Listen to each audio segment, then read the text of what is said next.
we move on. Let's consider ethane, right? Ethane is a simple molecule. It's two identical groups. You have a carbon bonded to a carbon, which is bonded to a hydrogen atom, okay? And you have two of those. So here we are, carbon bonded to three other hydrogens, which is bonded to carbon, which is bonded to three other hydrogens, okay? So the thermodynamics are well known. The heat of formation of ethane you can determine with a bomb calorimeter, and that was in one of the earlier slides, which I skipped, okay? But we can determine that accurately because it's a stable molecule.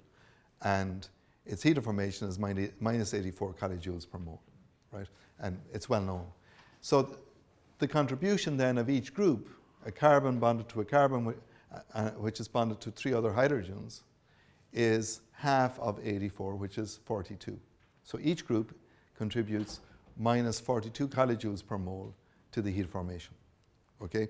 So the heat capacity at 298 Kelvin is also known. It's 52.49 joules per mole, right? So the contribution of each group is 26.25 joules per mole, okay? So now we can have a table where we can have the enthalpy of a C bonded to H3 group is minus 42 kilojoules per mole. The heat capacity of each group is 26.25. And the entropy, the total entropy of ethane is 229.28 joules per mole, okay? But the contribution of each group is not as simple as the enthalpy and heat capacity. We need to correct for molecular symmetry to actually determine the entropy of each group, okay? So what do I mean? Okay, so if, I wish there was a whiteboard available to me. I don't think there is. Okay, so let's say we assume, let's just assume for a second that, again, we've got two groups, C bonded to H3. The entropy of the molecule is 228.28, or sorry, 229.28. So what's the contribution of each group? It's 100 and, what's this? 114.64, is that right? 114.64, right? And we do that twice and we get 229.28, 114.64, thank you, right? But actually, yes, that would be the group contribution, but also we have to think about symmetry when we think of a molecule. What's symmetry? It's order, right? So symmetry contributes to entropy. What's entropy? Disorder, right? So one is going to conflict against the other, or affect the other. So we have to correct for the symmetry. So the change in symmetry of the molecule is minus R log sigma, where sigma is the symmetry number of the molecule. Okay. Now for ethanol, or sorry, for ethane, okay, well, or for any molecule, we have the external symmetry and the internal symmetry. Okay. The external symmetry is the number of external symmetries for the rotation of the molecule, and the internal symmetry is the rotation around each single bond, right? So the external symmetry of ethane is 2, and the internal symmetry is 9. Okay, so for each methyl, we rotate around 120 degrees, and we have the exact same orientation. So if we go back here, okay, if we consider the carbon-carbon bond like a stick, a handle, right? Or the handle of an umbrella, right? And then we have the 3 hydrogen atoms, which are bonded to the carbon atom overhead. If we how often can we rotate that umbrella such that we see the same environment over our head? Okay, and it's threefold. right? So if we go through 180 degree, 120 degrees, 120 degrees, 120 degrees, we'll see exactly the same orientation. It won't be the same hydrogen atom, but we won't be able to distinguish between the three of them, right? It'll be a different hydrogen atom, right? They're moving around. But if we rotate it through that 360 degrees 3 times, so 120 each, we'll see the exact same orientation. And so we have another umbrella underneath us where we rotate around the other carbon and we have the exact same situation. So we have 3 times 3. So that's that internal symmetry.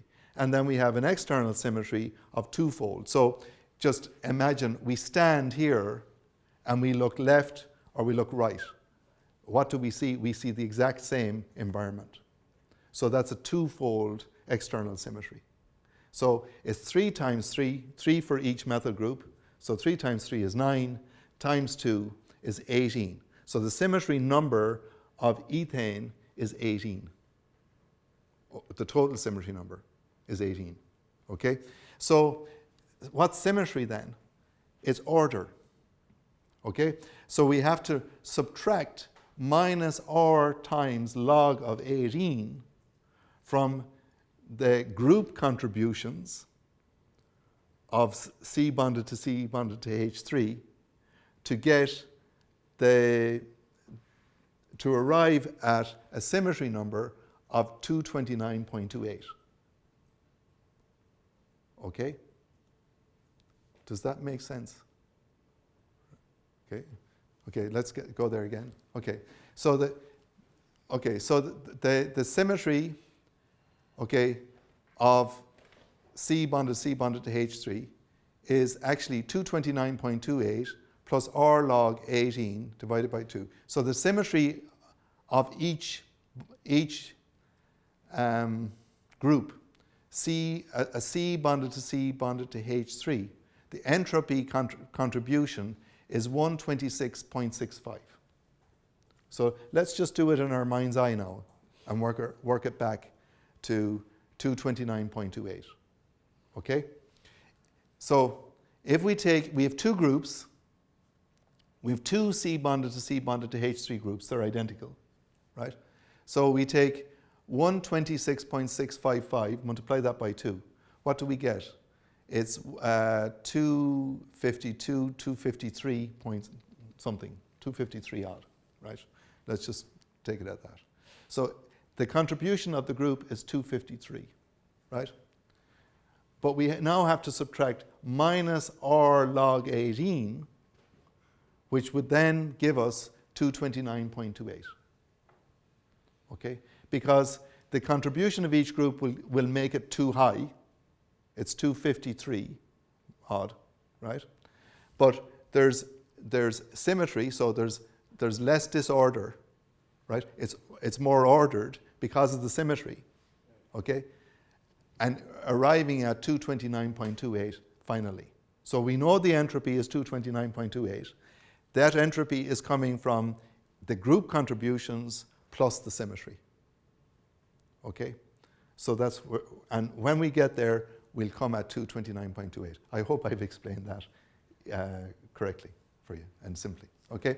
So similar corrections apply for optical isomers, but you add R log the number of optical isomers. So if you have an optical isomer, it means that you can have 2 different orientations. So that isn't symmetry, it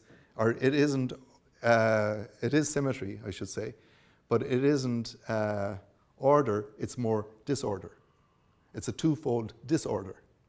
So you don't, it's not plus R log, it's not minus R log 18, it's going to be plus R log the number of optical isomers, okay? Because it's adding disorder to the symmetry, okay? So you need to take the group contributions and then add the additional disorder of the optical isomer, okay?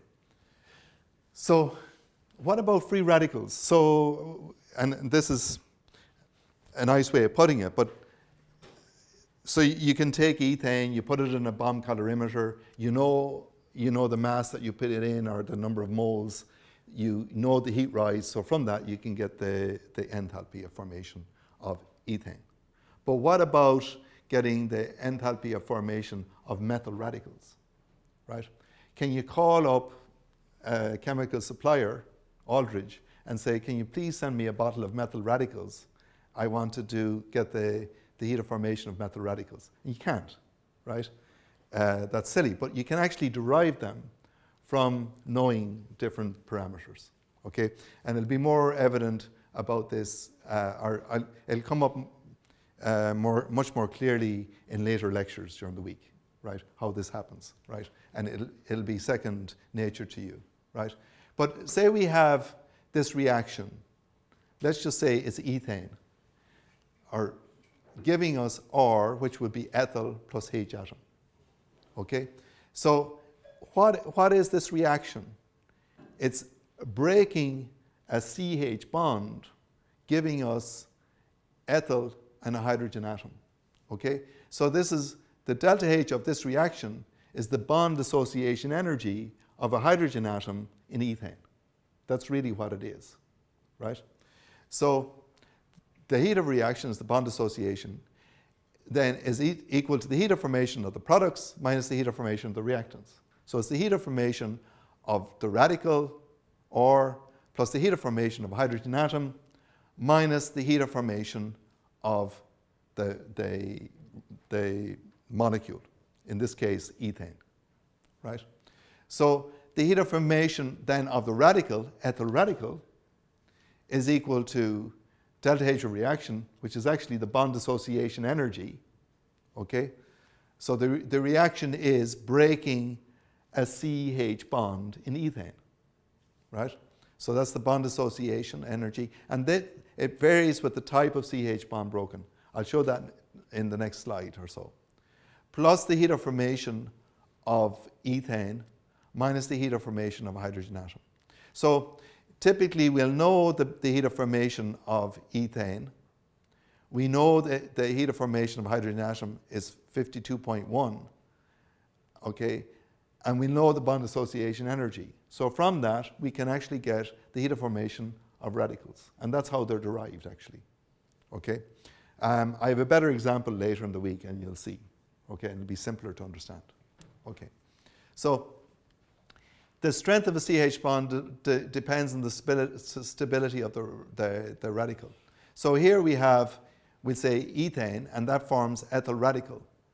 And so the CH bond strength here is 101.1 kilocalories per mole. I've switched to kilocalories. I'm just more used to it, okay? Here, for a secondary, it's 98.5, and for a tertiary, it's 96.5.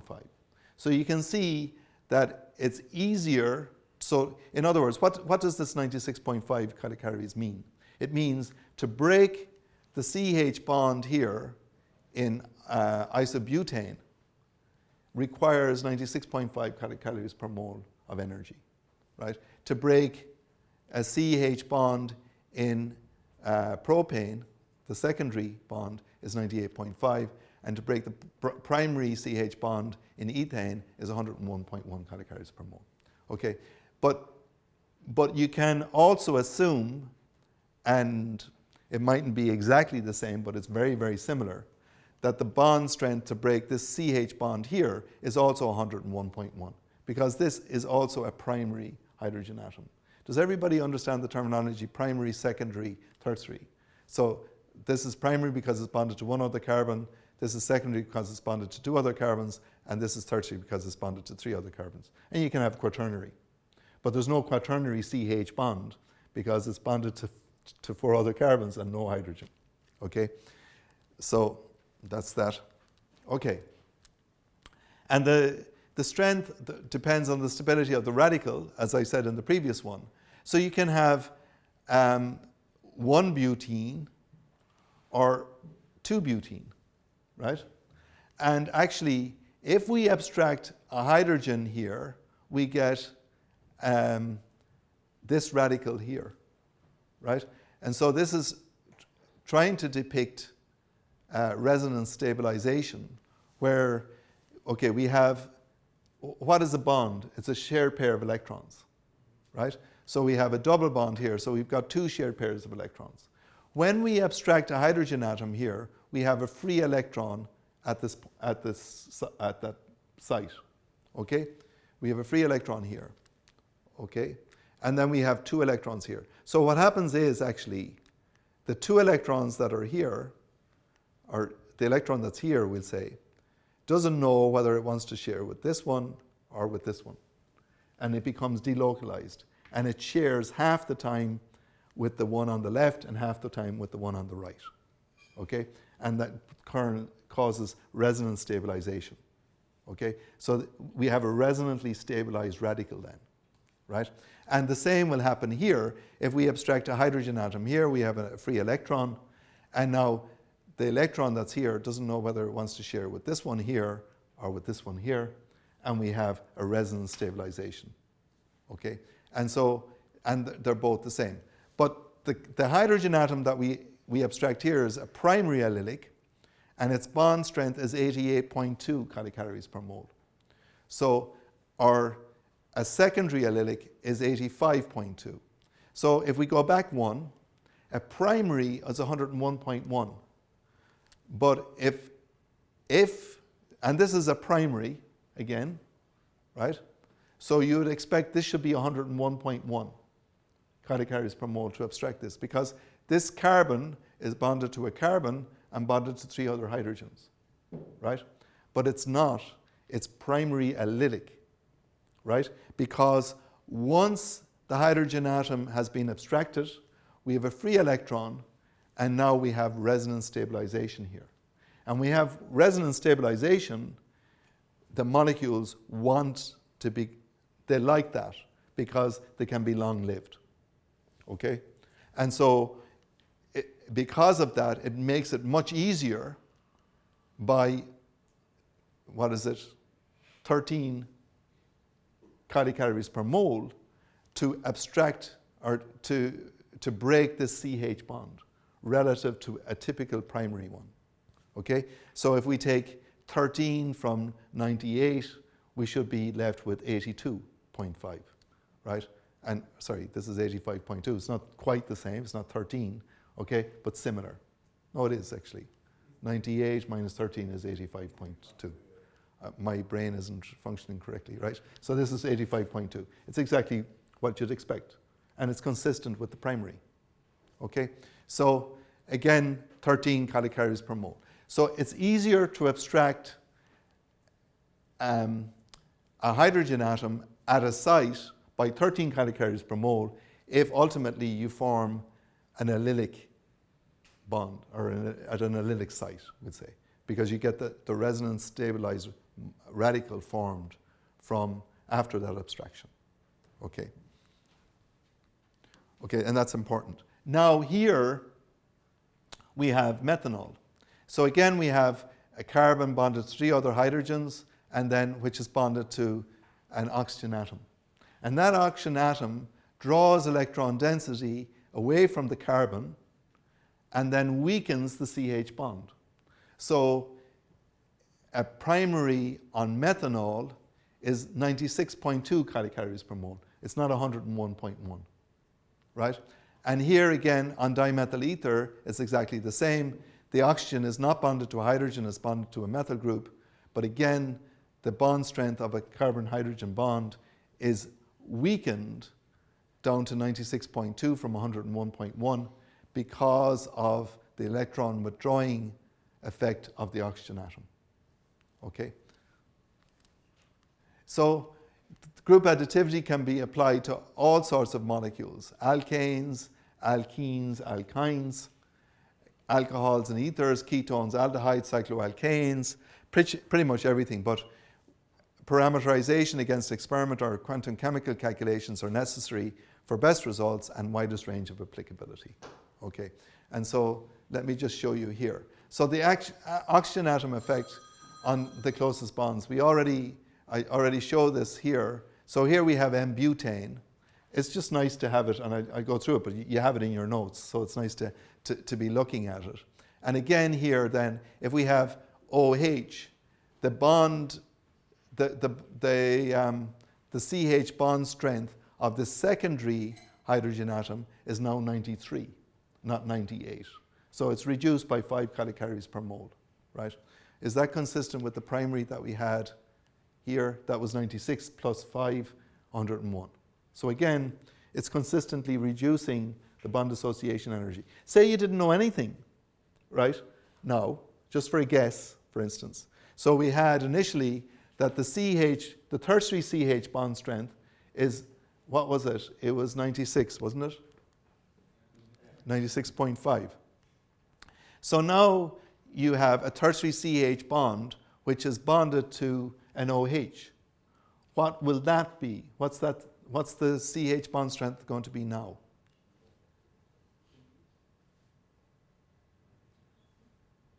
Just a guess. 91.5, right? So you have nothing else to go on, right? There's nothing exists in the literature or whatever, but a pretty good guess would be 91.5, and then you go ahead and you do your calculations and you say, well, that's the best I can do, it seems reasonable. And that's the kind of thing that I do all the time when I'm doing my research, right? So you'll encounter things as you're going along all the time where you have to make, okay, let's get a guess, put it in, let's see where we're going, okay? And that's what we do. The more we grow, the more we rely on calculations and so on. But sometimes, like, the calculation might take you 6 months. A guess will take you a second, right? And you got to move on, right? Or you'll be standing still for 6 months, right? So that's what we do, okay? And so you can see here the different bond strengths depend on where you are in the molecule.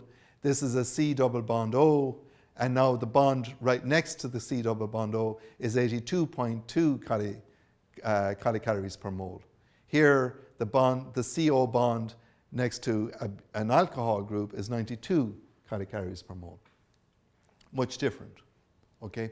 So, so these are all C4 species. Butane, butanol, butanal, butanone, and then this is actually C5 species, methyl butyl ether, methyl butanoate, okay? So you have all these. Okay, so a carbon is an sp3 carbon atom, and it has 4 single bonds, okay? A CD is an sp2 hybridized carbon atom. It's 1 double bond and 2 single bond, so it's divalent carbon, okay? This is in the group additivity and how we refer to it. So we have CT, we have an sp carbon atom, 1 triple bond and 1 single bond. We have an allene-like carbon atom, so a Ca would be this red carbon in the center, which is double bonded to a carbon on its left and double bonded to the carbon on its right. What is this carbon at the terminal carbon atom? CD. So this is CD bonded to H2, and this is a Ca. So to describe allene, we would have CD bonded to H2 twice, and then Ca. And that's the heavy atoms in allene correctly described. Does that make sense to everybody? Right? And then we would add our symmetry number and our rotors. In this case, there's 1 rotor. There's no other ones. Okay. So we have tables then. If you look at Benson's book, and I have a copy of this in my office, I make the students make sure that they leave it back. So it's kind of my thermodynamic Bible that I use all the time. But here are his groups. And actually, he describes a C ethane as a C bonded to H3 bonded to C. I described it as C bonded to C bonded to H3. I just do it in alphabetical order rather than this way. But it's the same thing, ultimately. But it's just a little bit backwards. Okay? So I would have this as C bonded to C2 bonded to H2. This is a C bonded to C3 bonded to H, C bonded to C4. So they're all the sp3 hybridized carbon combinations that you can have with primary, secondary, tertiary, and quaternary carbon atoms. Then you have CD bonded to H2, CD bonded to C bonded to H, CD bonded to C2, and all the different combinations here. And they have different enthalpy, entropy, and heat capacity contributions associated with them. Okay? But if we sum these, then include our symmetry number and our rotors, we can calculate the accurate thermodynamic parameters of a molecule. Okay, so let's start, we'll do some. Okay, propene. We have 3 heavy atoms in propene, so we need to describe three groups. We have C bonded to CD bonded to H3. So it's not a C, it's a CD, right? That's number 1. Number 2, we have a CD bonded to C bonded to H. And here we have a CD bonded to H2. Okay, so now we've described the 3 heavy atoms in the molecule and we're done, right? With putting in the heavy atoms. Okay, this isn't so simple, right? So let's go to something like isooctane, right? We have 1, 2, 3, 4, 5 groups where we have a C bonded to C bonded to H3, right? We have a C bonded to C4, 1, 2, 3, 4. We have a C bonded to C2 bonded to H2, and we have a C bonded to 1, 2, 3 carbons and a hydrogen. Okay, so we have 1, 2, 3, 4, 5, 6, 7, 8 heavy atoms. 5 of them are C bonded to C bonded to H3 groups. We have then 1 C bonded to C2 bonded to H2, 1 C bonded to C3 bonded to H, and 1 C bonded to C4. Okay, now we've described all the heavy atoms in the molecule. Okay, but now we have to correct, and each one of these groups, if we go back, we have 5 C bonded to C bonded to H3 groups, so 5 times the heat of formation, which would be minus 51, sorry, in this case, right? Times 5 times 30.42 for entropy, plus the heat capacity at each temperature will be 5 times each of the contributions, right?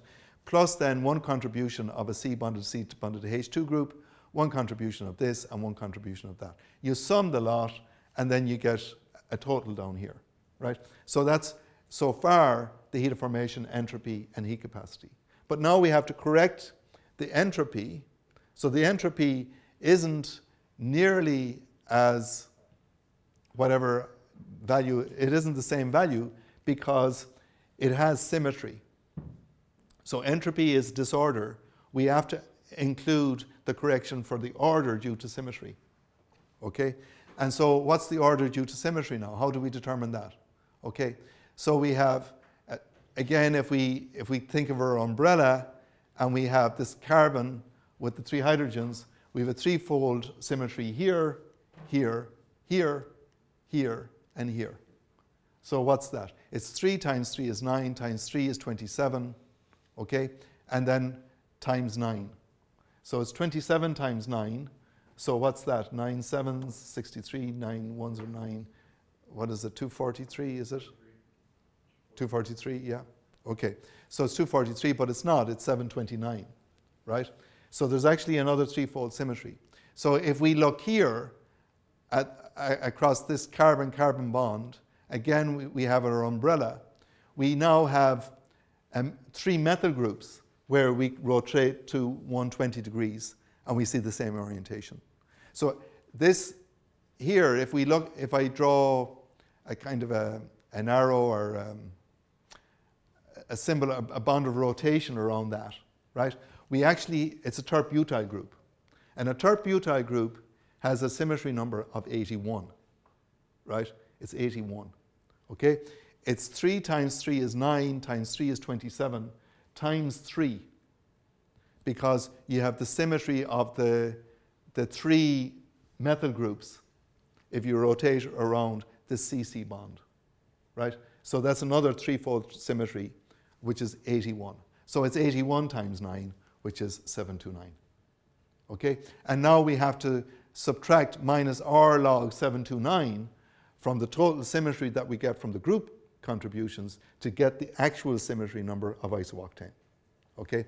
And that's this is going to subtract 13.1 from the entropy value that we would have calculated from the group values, okay? And make it lower by 13.1 calories per degree Kelvin per mole. All right? Hopefully that everybody understands that. But now it's even more complicated than that. Okay?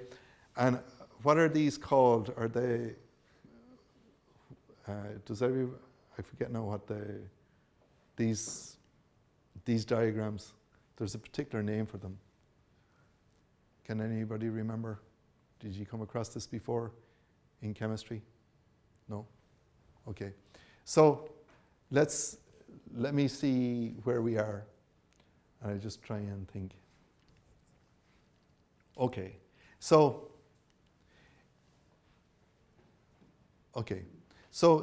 say we're looking at this carbon atom here.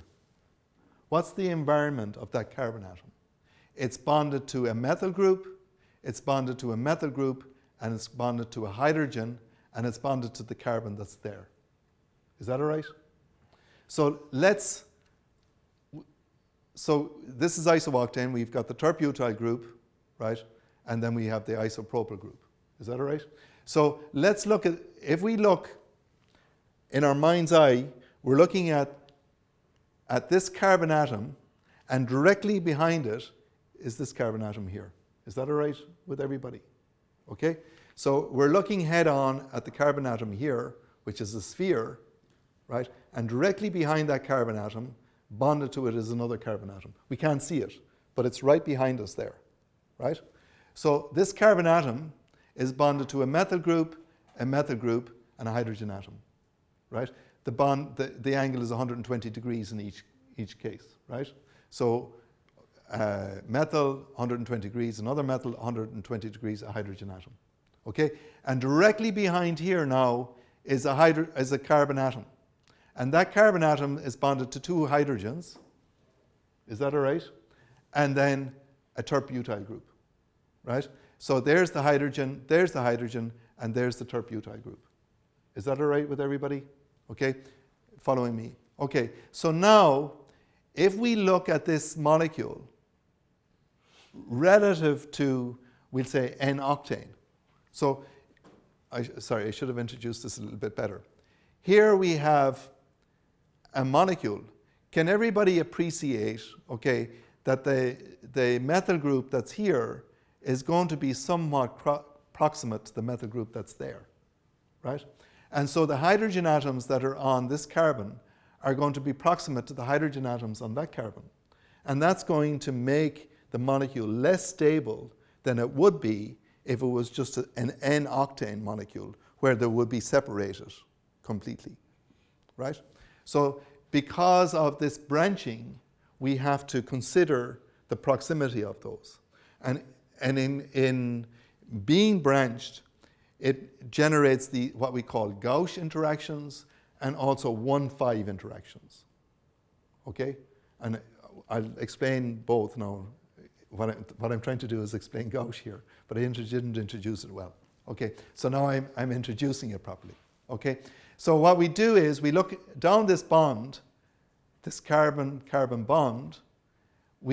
This circle represents this carbon atom. As I said, it's bonded to a methyl, and a hydrogen atom. And then the carbon atom that's behind it, directly behind it, we can't see it, but it's bonded to a hydrogen, and a terbutyl, right? And this is the most favorable orientation that we can orient this carbon atom with this carbon atom. That we can have things as far away from one another as possible, right? This is the minimum energy that we can reach. Okay? Does everybody follow that? Because if, say I rotate this through 30 degrees, right? Now the terbutyl is going to be proximate to the methyl, right? These hydrogen atoms are going to be proximate to one another. This hydrogen and the methyl group are going to be proximate to one another. And the molecule will be higher in energy because the atoms are closer together. The electron densities that are on the hydrogens are going to be proximate. Those densities are going to be proximate to one another. And it's going to drive up the energy of the molecule. It'll make it less stable. Okay, it'll be higher in energy. And the molecule wants to be as stable as it can be. Okay? So how do we do that? So say though we move the tert-butyl, not down here, okay, but say we rotate it through 120 degrees. So we move the tert-butyl up to here. And now we'll have a hydrogen here, and a tert-butyl here, okay, in this case, okay? So we've rotated it through 120 degrees, right?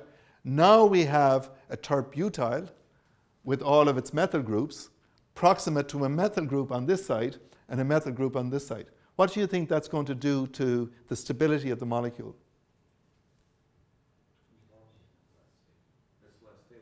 Yeah, it's going to be horrible because the hydrogen atoms are going to be all proximate to one another and drive up the energy, right?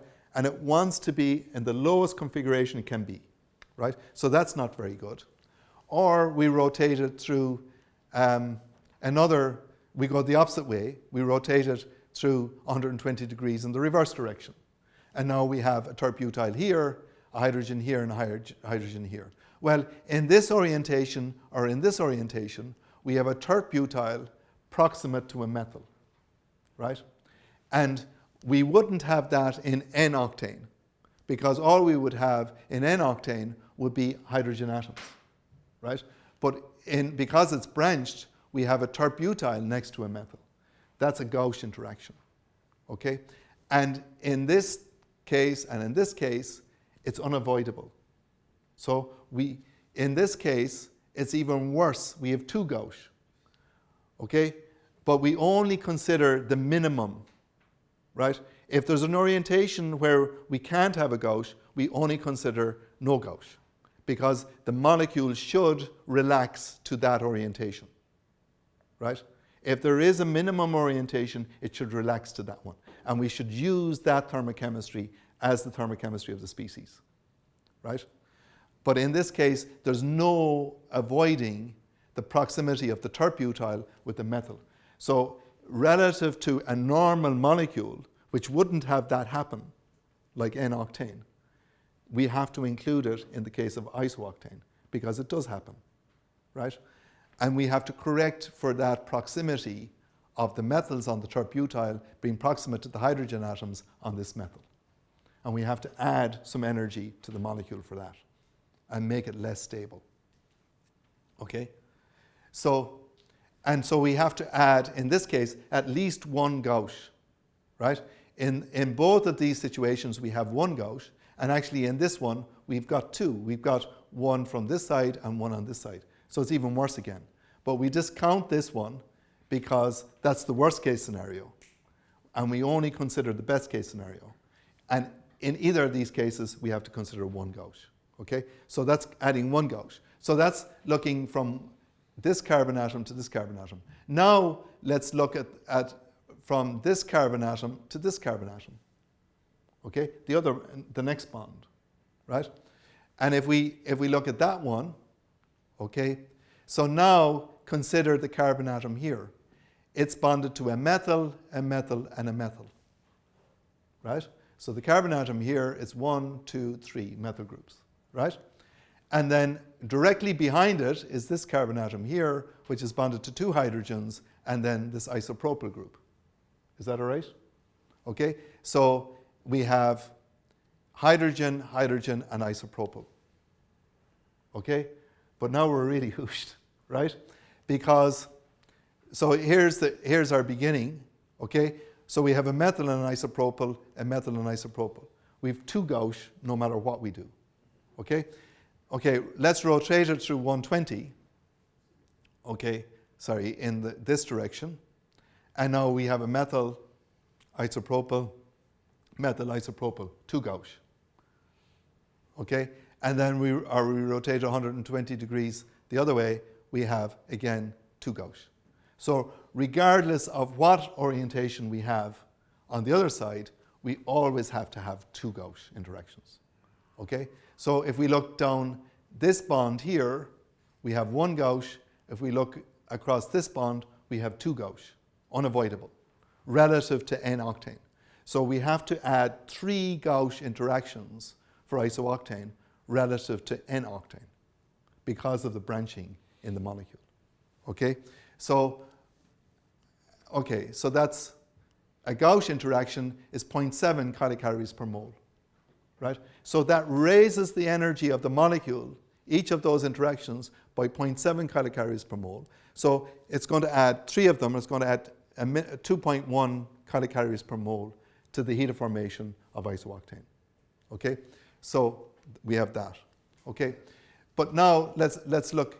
We have also 1,5 interactions. So here, let's consider this carbon as carbon number 1, 2, 3, 4, 5, right? So the hydrogen atoms on carbon 1 are proximate to the hydrogen atoms on carbon 5. And that's a 1,5 interaction. Okay? And again, they're even closer together in a 1,5 interaction than they are in a gauge interaction, right? And so a 1,5 interaction actually contributes twice as much, well, more than twice, 1.5 kilocalories per mole, destabilizes the molecule relative to an N-alkane or N-octane. Okay? So in this case, we have to have at least 1,5 interaction. Okay? Why? Because say we have, in this case I'm showing it here, we have this, the hydrogen atoms on this carbon are proximate to the hydrogen atoms on this carbon. Okay? Or let's just say, okay, we rotate through 120 degrees. If we rotate through 120 degrees, okay, sorry, it's still the same actually.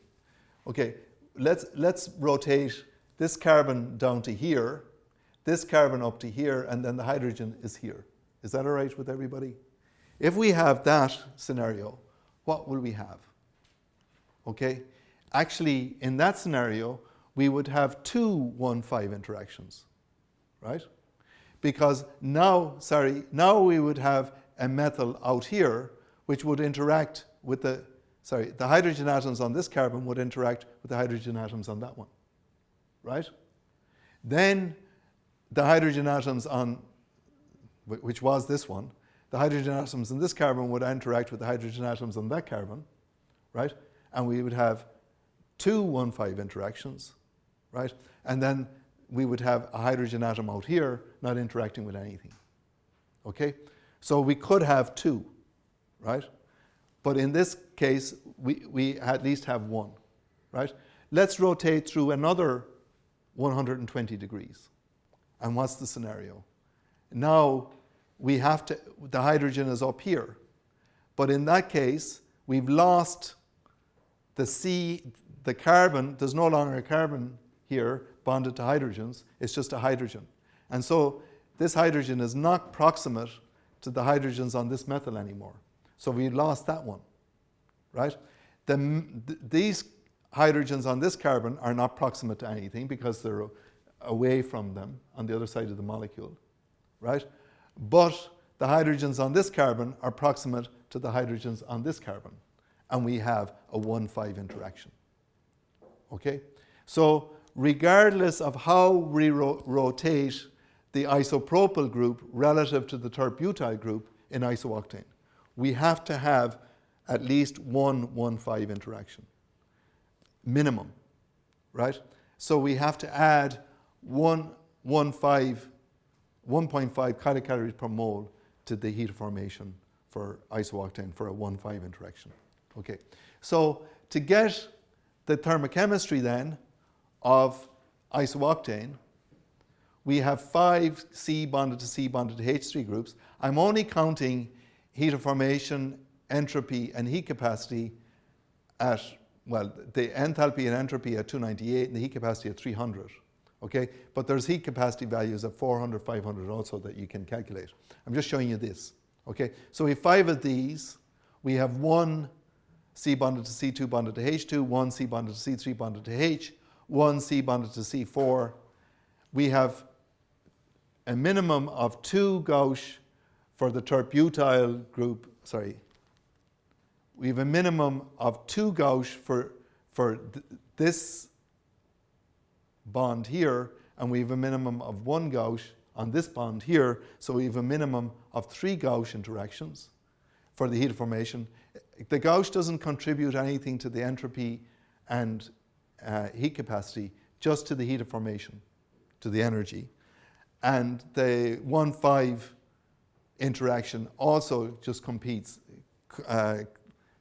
contributes to the heat of formation, and it's 1.5 kilocalories per mole. Okay, then our symmetry number, we have to subtract R log 729 because the symmetry is high, okay, and we have to subtract that from the disorder, okay. So the total then that we get for isooctane, the heat of formation is minus 53.54 kilocalories per mole, entropy is 101.41 calories per degree Kelvin per mole, and the heat capacity is 45.14, okay.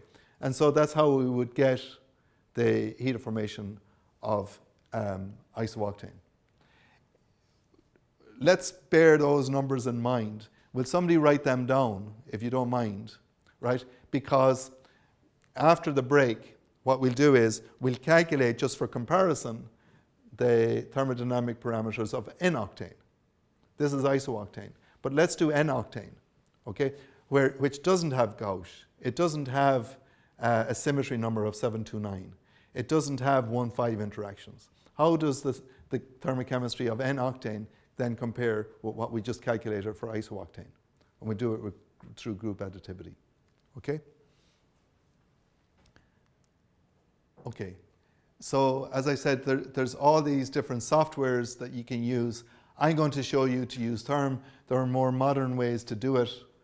I'm just showing you a way to do it, and we can have just a bit of fun with a code that is old, but we can use it very quickly and easily to do the calculations. Okay, the NIST database program is available. I think it might be still on the website, it's just not being updated anymore, right? We have Thurgas, we have Cranium, so there's all sorts of different, and then of course you have quantum chemistry, which is used often now, and maybe some of you are using quantum chemistry calculations. How many are? There's one. Yeah, there's a good few, right? So you're doing the quantum chemistry calculations. So they're good. Okay, so thermochemistry underpins kinetics. As I said, we have the Gibbs free energy is equal to enthalpy minus T times delta S. We have the equilibrium constant is linked to the forward and reverse rate constant by KEQ is equal to the exponent of minus delta G over RT. And that's equal to K forward over K reverse. And be careful of delta N. Okay, so when delta N is equal to 0, Kp is equal to Kc. When it's not, then you have to multiply by RT to the delta N, right? I think you all know that. Okay, and we have a rate constant. We have a frequency barrier and frequency factor and a barrier. So we have A e to the minus EA over RT. So A is the frequency factor, which is Boltzmann's constant times temperature all over Planck's constant times the exponent of minus delta G over RT. Okay, so we can use this in quantum chemistry calculations to back out the rate constants and the thermodynamic parameters. I'm not going to go into that. That's all that. I think I've enough said on that. Let's take a break again. We'll come back in 15 minutes. So it's about 4:05 now. Let's come back at 4:20, and we'll use Therm, and we'll do that as long as we want to and have fun, maybe until 5:30 or maybe before, whatever, however we get on. All right? So let's take a break at that.